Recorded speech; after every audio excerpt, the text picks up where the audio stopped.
অমুসলিমদের বাড়িতে কিংবা তাদের দোকানে বা হোটেলের খাবার খাওয়া যাবে কিনা?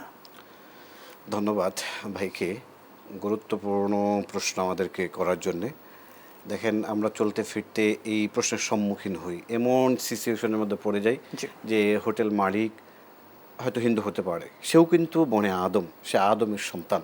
অথবা আমার আত্মীয় থাকতে পারে, আমার আশেপাশে প্রতিবেশী থাকতে পারে যে অমুসলিম।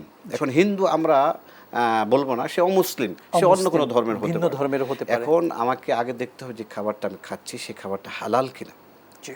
হালাল যদি হয় তাহলে আমি খেতে পারবো, এতে কোনো সমস্যা নাই।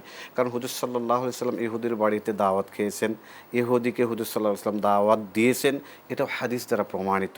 সেই জন্য আমরা অমুসলমানদের দোকান থেকে, হোটেল থেকে আমরা ক্রয় করতে পারবো। ক্রয় করার আগে অবশ্যই আমাকে লক্ষ্য করতে হবে যে হালালটা, যে বস্তুটা আমি খাচ্ছি অথবা ক্রয় করতেছি ওটা হালাল কিনা। হালাল কিনা। আরেকটা বিষয় হচ্ছে আমাদেরকে লক্ষ্য রাখতে হবে যে ওই বিষয়ে যে খাবারটা খাচ্ছি ওই খাবারের মধ্যে যদি তাদের ধর্মীয় কোনো নীতি নৈতিকতা অনুযায়ী জবাই করা হয়, যদি ওটা হালাল না হয় তাহলে তো অবশ্যই আমাকে পরিহার করতে আমরা হবে। সহজ ভাষায় একটি কথা বলতে পারি তাকওয়ার জায়গা থেকে, জি যে আমরা আমাদের অমুসলিম ভাইদের বাড়িতে তাদের যেমন গোশ আইটেম যেগুলো আছে জি জি সেগুলো জি আমরা অ্যাভয়েড করলাম। জি স্বাভাবিক ডিম, মাছ ভেজিটেবল বা আমরা খেতে স্বাভাবিক পারি। যে খাবারগুলো আছে এগুলো আমরা চাইলে খেতে পারি। জি জি তবে তাকওয়ার জায়গা হচ্ছে একজন ইমানদারের এটা অ্যাভয়েড করতে জি জি পারাটা জি কিন্তু জি সবচেয়ে ভালো। তবে অবশ্যই। মানবিকতা এবং আন্তরিকতার খাতিরে সাময়িকভাবে কিছু বিষয় করা যেতে পারে আর কি।